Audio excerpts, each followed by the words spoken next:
আসসালামু আলাইকুম। কে ওয়াসিস সিদ্দিক, যিনি কিনা বিগ বাস লিগের যে দলগুলো, যেখানে কিনা সিডনি থান্ডার বলেন, সিডনি সিক্সার্স বলেন, মেলবোর্ন রেনিগেট বলেন, তাদের বিপক্ষে দুর্দান্ত খেলতেছে এবং ওর লেগ স্পিনার আমাদের খুবই দরকার এবং রিশাদের ব্যাকআপ হিসেবে ওয়াসিস সিদ্দিকীকে খুবই বেশি প্রয়োজন। সো এই কে ওয়াসিস সিদ্দিকী? সো এই ওয়াসিস সিদ্দিকী হচ্ছে আন্ডার 19 আমরা যে জিতেছিলাম, এশিয়া কাপ যেটা জিতছিলাম, সেই এশিয়া কাপের একটা সদস্য। সো লেগ স্পিনার বাংলাদেশে যে বড্ড বেশি প্রয়োজন। একটা লেগ স্পিনার অনেক কিছুই করতে পারে।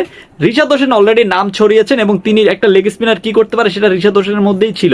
এবং আজকে যেটা ম্যাচে হয়েছিল, মানে দুর্দান্ত বলবো, ওয়াসিদ একদম হুবহু শাহিদ আফ্রিদির মতো আপনার বোলিং অ্যাকুরেসি বলেন এবং বোলিং অ্যাকশন বলেন, হুবহু শাহিদ আফ্রিদির মতো। এবং এটাই হওয়া উচিত, একটা লেগ স্পিনারের বৈশিষ্ট্য হওয়া উচিত। এবং লেগ স্পিনার বাংলাদেশে বড্ড বেশি প্রয়োজন এবং আপনার ওয়াসি সিদ্দিকীদের মতো লেগ স্পিনার আমাদের আরও বেশি প্রয়োজন।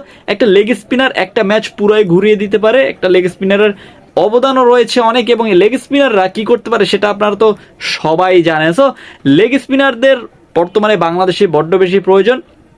এখন কথা হচ্ছে ভাই, ওয়াসিস সিদ্দিকীকে আমাদের ভালোভাবে মেনটেন্স করতে হবে এবং ভালোভাবে তাকে ভালোভাবে করতে হবে, যেটা কিনা অন্যান্যরা করে না। এবং প্রথমেই অনেক দেখেন, আমাদের অনেক লেগ স্পিনার ছিল যাদেরকে কিন্তু আমরা গাইডলাইন করতে পারি নাই, যার পরিপ্রেক্ষিতে আমরা কোনো লেগ স্পিনার বের করতে পারি নাই। এছাড়া অনেক আপনার আমিনুল ইসলাম বলেন, এছাড়া আরও অনেকে রয়েছিল, তাদেরকে আমরা ঠিকমতো গাইডলাইন করতে পারি। একে গাইডলাইন করতে হবে। আর হ্যাঁ, আপনি কি মনে করেন ওয়াসিস সিদ্দিকী কি বাংলাদেশের সেরা বলার হতে পারবে কিনা? প্লিজ কমেন্ট করে জানাই দেন।